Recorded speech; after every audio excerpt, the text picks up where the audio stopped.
There we go, we're recording. I kind of missed my own introduction then, but that's okay. Yes, welcome everyone, and over to you, Katie. No problem. Hello, everyone. We were having a lovely chat beforehand about all the different things that we're up to. My name's Katie. I'm just going to share my screen and we'll get started because I've got a lot of fun things for us to do today. All righty. Can everyone see that okay? Yep. Okay. So before we officially get started, I want you to start priming your brains for some fun things that we're going to do. It's not all going to be me talking today. You guys are going to have a chance to do some things and then share with each other. So my name's Katie. I was just telling everyone before that I finally have submitted my PhD about a month and a half ago. I am interested in creativity and people's beliefs about their own creativity, and I work within the Faculty of Education at SCU. And I am a massive fan of the Southern Cross Postgraduate Association. I've been a committee member for years and have also worked with the SCPA over my time here with Southern Cross. So I'm a really big fan, and I am really happy for everyone to be here today to hopefully learn something new. So before we get started, I just want to acknowledge country. I'm looking outside the beautiful Yugambeh people's country at the moment on the Gold Coast. I want to pay my respect to the traditional owners and ongoing custodians of the land in which I work and study. I know we're all coming from different lands here today.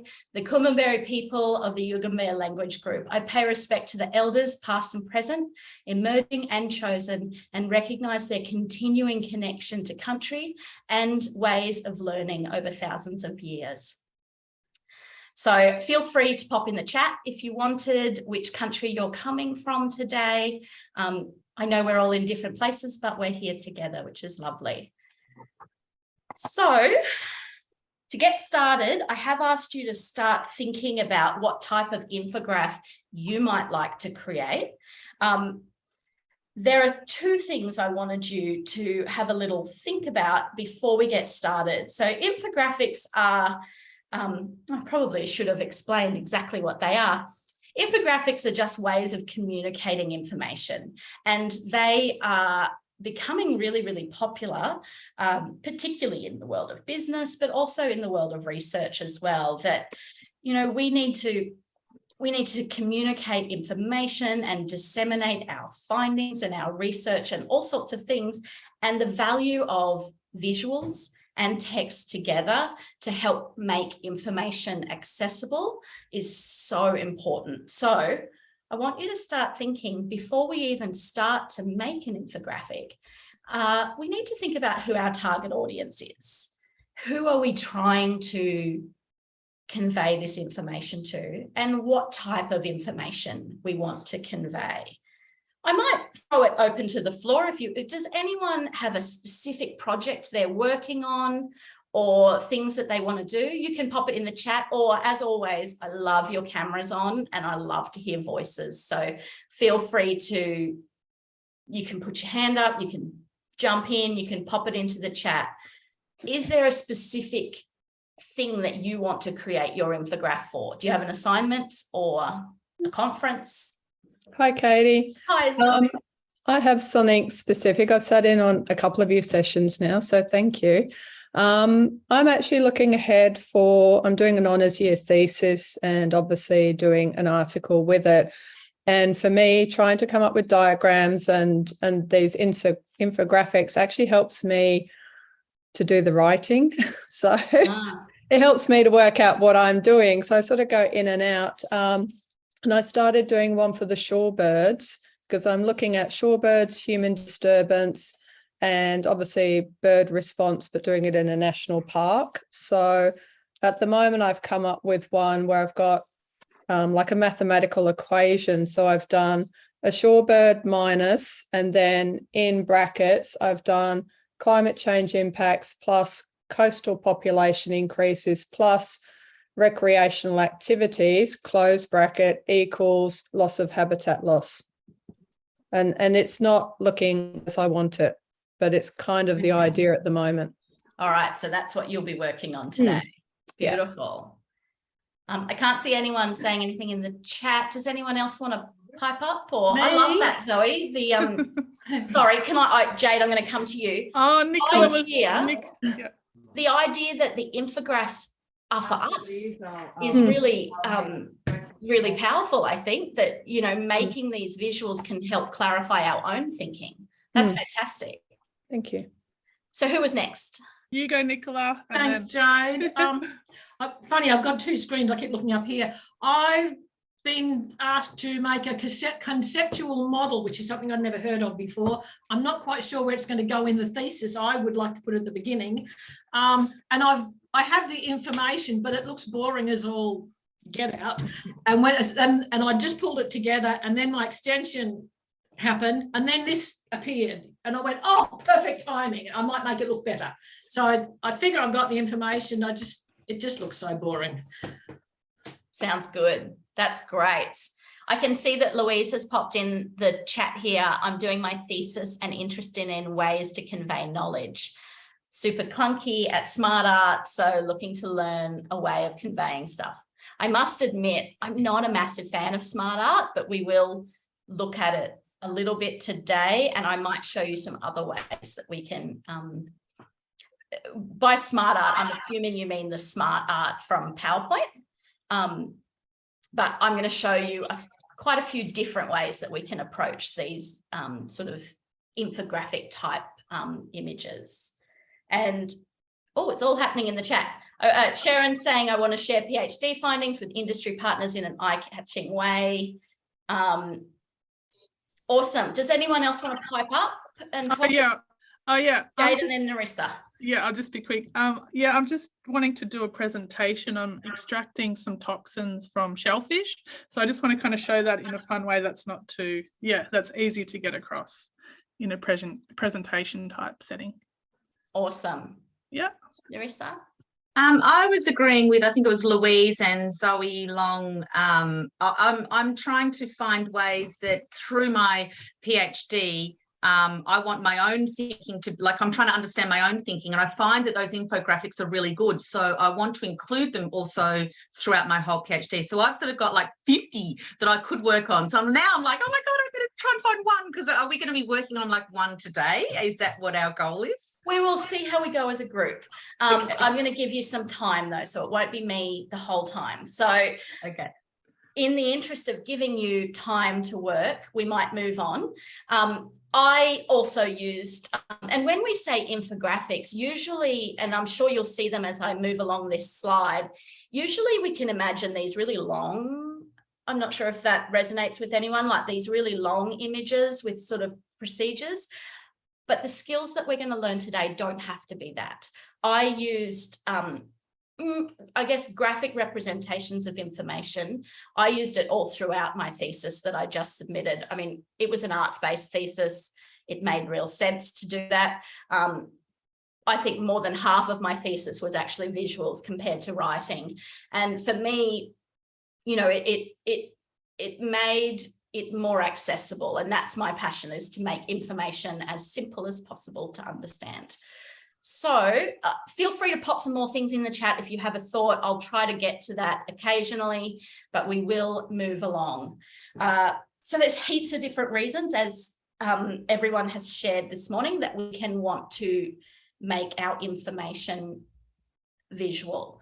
I've got a few here that it could be about explaining a process, could be to share a compelling story. We might want to raise awareness. We might want to compare two concepts.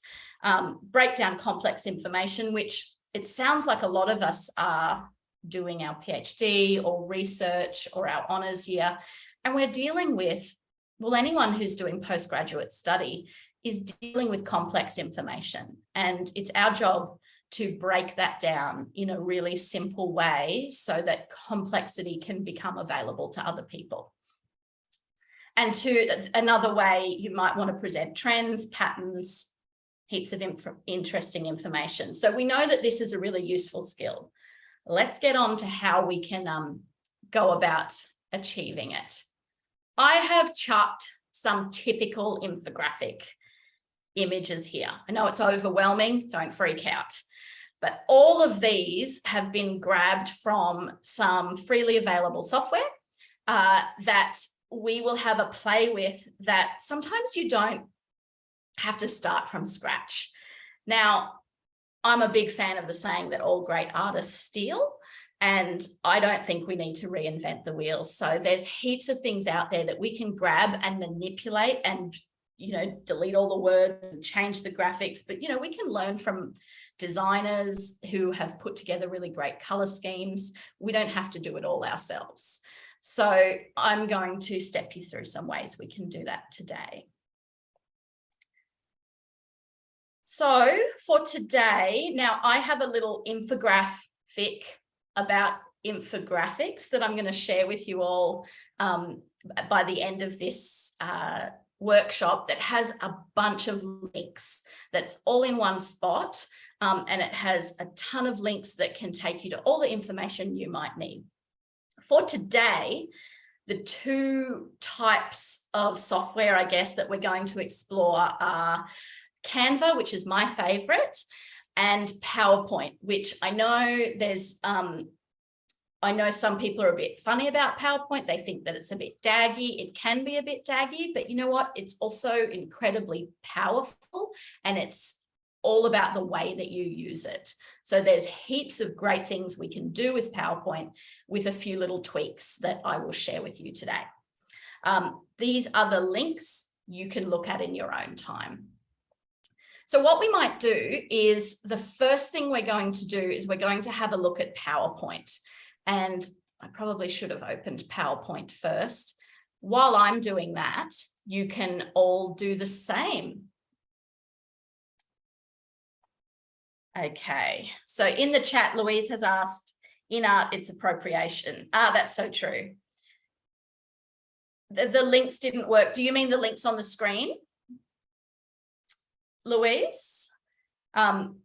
I will send you a PDF, which all the links will work at the end, if that's what you meant. So if everyone wants to just take a minute, I don't know if you're on your computers, if you've got two screens, that will be perfect. Open up PowerPoint so that you can have a play. If you don't like to do two things at once, you can just sit and watch and do it later. That's totally fine. So what we're going to do is, I will give you this overview first, and then I'm going to take PowerPoint across to show you exactly what I mean. Often infographics are a different shape to that traditional slideshow shape. So the first thing I want to show you is how we can change the shape of our page in PowerPoint to begin to create a more systematic infographic that's perhaps longer and that can share information in a different way. Okay, so I'm going to, hopefully this will work. Is this dragging the PowerPoint over for you? Beautiful. Yes. Okay, PowerPoint, everyone's familiar with this. The first thing that we need to do that I think can be really powerful is to get away from this shape. If you're wanting to create an infographic, usually you're wanting to create sort of a longer story. So the way that we can do that is we need to change the formatting of this page. Does anyone know how to do that already? You're going to design. Beautiful. So you just go into design there. I've clicked up here. And then you need to change the slide size. So it's really easy that you go into slide size and then custom slide size. If people are wanting to do this with me, tell me to slow down if I need to, but I'll just keep going. So with the slide size, you can change it into anything you want. Now, a little tip here, often academics present at conferences, and postgraduate students will do this as well. And I'm sure some of you here, has anyone presented an academic poster before? I can't see faces, so one way that people do the posters is that they can make them in PowerPoint. And all you need to do is change the size of this here. And so an academic poster, when we were together in real life and you had to bring a physical poster with you to a conference, usually the requirements are that they're like A1, which is really big. And so what you can do, and what I've done in the past, is I actually get there's all sorts of pre-recorded ones here, but I get the measurements of, say, A1, which off the top of my head, I can't remember what they are, but it's quite big. And you pop it into the width here. So you can make the width be 100 centimeters wide, and then the length be like 150 centimeters long. And that will change the dimensions. I'm going to change these dimensions here to 10, I might change them to 25 centimeters wide. And then the height, I will change to 50. Oops, that would have been very long. No. There we go. And you can see here that it's completely changed the shape. And so just this really simple thing can really help us to create an image that works for us. And you get to see in proportion exactly what size your images are, and you can fit more in. So for example, if you're making a poster presentation and it's A1, you'll find that you can sort of see the whole thing. And you can see what size, when you have, say, size 20 font, which I'd say would be the minimum font that you would be able to do for a conference poster, you can see how much font that you can fit in that space. Does anyone have any questions about this? Nope, all good. Okay, so PowerPoint can do most things, and I think that everyone here is fairly familiar with smart art. Fairly familiar. So if we go to insert, and then there is smart art, which opens up here, you can see that you get a whole lot of really standard types of graphical organization, and you can use those. If we get time and you want to, we can actually go back and have a look at this, but I really would like to show you some of the other ways that we can organize our information, and then later on, if you're really desperate, we can go back and have a look at this. There are some really great things. I particularly like the picture ones, where it makes it easy for you to share pictures and whatnot. But the problem with smart art is that it's a little bit difficult to customize. So I often actually like to just start from scratch and do it in, well, I'll just say I love using Canva, but you can totally do it in PowerPoint if that's what you're comfortable with and that's what you want to do. One of the great things, and I have shared this before, so I won't spend too much time on it. One of the really great things is the icons in PowerPoint.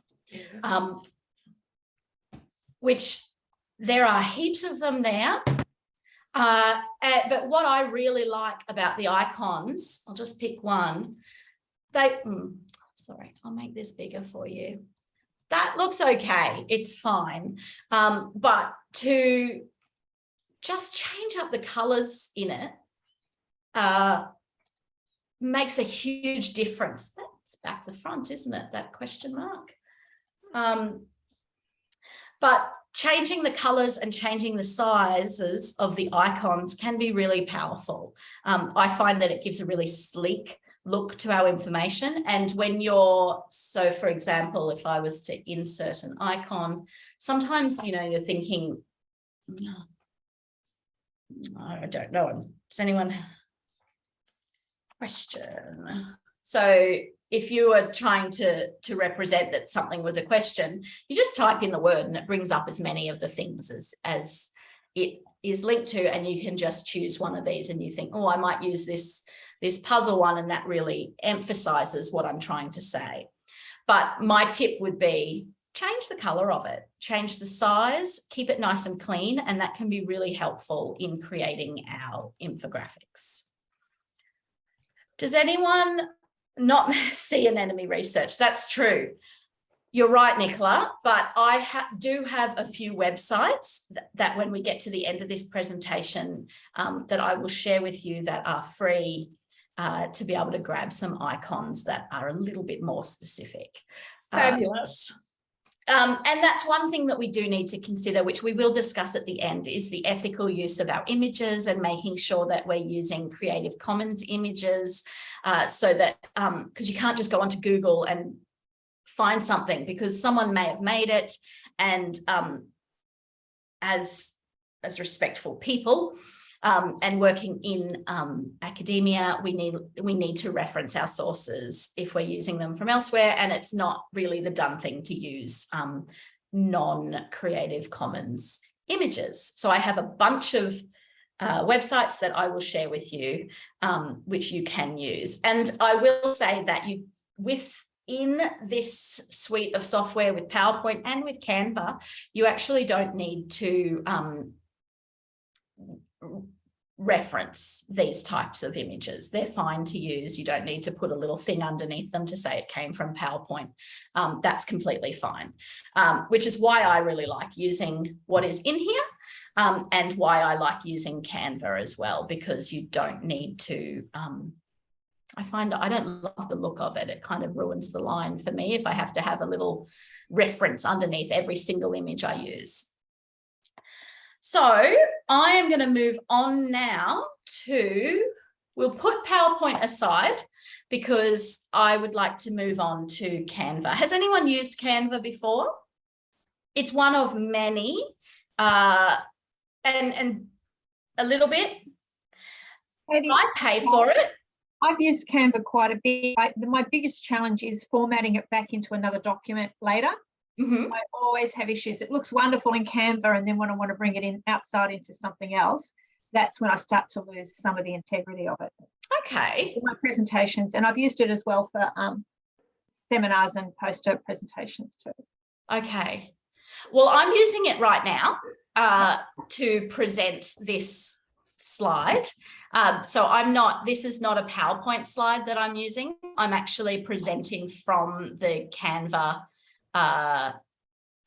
suite of software. And I actually, just to let you in on a little bit of the background, I am also using the presentation function of Canva. So what I can see, I have 3 monitors here. What I can see is a presentation. I wonder if I can pull it up for you to see it. Can you see this? Has that appeared, or is that anyone? Sorry, I can't see. I think I've pulled it over. Yes, we can see it. Oh, beautiful. Thanks, Alison. This is sort of the background of the, and you can have notes here. There's actually really powerful presentation type functionality, which I actually really prefer. For example, if I wanted a drum roll, I can add it in. There's all sorts of fun things if you are presenting your information that Canva offers compared to, say, a PowerPoint slide or something like that. But what we're going to do now is I have that little infographic. Can I show easy way to convert? Yes, we will show you that. I'm going to pull that up right now. But what I'm going to give you is a link. So I'm going to pop this in the chat. What I have done, the big ugly link. This is a link that you can all take, and it's going to actually take you to my infographic about infographics that I have for you. So I'm going to pull that up, and hopefully you can let me know in the chat if that link has worked for you. You may need to sign in. Now, it's free. You'll need to, if you have never used it before, you might need to just put your email and create a password. I pay for Canva because I use it all the time. I'm not advocating for you to, although I kind of am in the sense that it sounds like I'm doing an advert. I love it. It's a lot of money to pay for. If you're like, oh, I have something coming up that is really important that I need to create something for, you could do a 30-day trial and then put it in your diary 2 days before the 30 days is up to make sure you cancel it. That's a little sneaky tip that you can do, and you can use all the paid features. But to be honest, the free features are really great, and you can do a ton of things with the free features. You can pay per month, Narissa, or per year. But it's not cheap. I think it's a couple of $100 a year. So do the free version and then maybe do a trial, but make sure you cancel it. So I am going to pull this up. So I'm hoping that everyone can see something that kind of looks like this in that link that you've been provided. Is that good? Give me a thumbs up or a yes. Yes. Awesome. Yes. So this is where I wanted us to start. I wanted to firstly give you this because you can take this away and you can't actually from here click on these links because this is the background. What you can do is, and this is to answer your question, who was it? Fran, about, you can download these so that you can insert them into your other documents or have it. So what I'm going to show you right now, just so that you can learn how to do it. I could have just sent you this PDF, but how about we all create the PDF to start with? So what you can do is you click on share up here, and then down the bottom is the download button. So when you can download it, you have all sorts of options that you can download it as. If you downloaded it as a PNG file, it would not have links that work because a picture is flat. It doesn't have any hyperlink potential. To be able to use those hyperlinks, if you wanted to share a document, it needs to be the PDF. It's suggesting this one. If you wanted it to be smaller, you could do the PDF standard, but I'm just going to click that one there. So, and then it is as simple as hitting download, and it will take a few seconds and you should be able to download the PDF version of this here. What does the flattened PDF mean, Katie? I think it's just smaller file size, and the pictures may not be as great a quality, and so it's better for if you're emailing a document. Yep. Depending on how complex your images are, you may want to do that so that it's not as large. So I've just downloaded that, and I'm going to drag it over here. It's a lot of dragging today. So this is the PDF version of it. You can see that it's at 200%. I'll just change it to a smaller percentage. So you can see here now that it's a PDF, which maybe you all have as well. You should be able to say, click on this here, and it will open up the link. So all of that hopefully should work for you, and you can use that to your heart's content. But what we're going to do now is create our own one of these. Okay, are there any questions about that process? Did anyone have difficulty downloading the PDF? Yes, it won't let me download unless I sign up. Yes. Oh, well, Yes. I actually just downloaded the watermark version.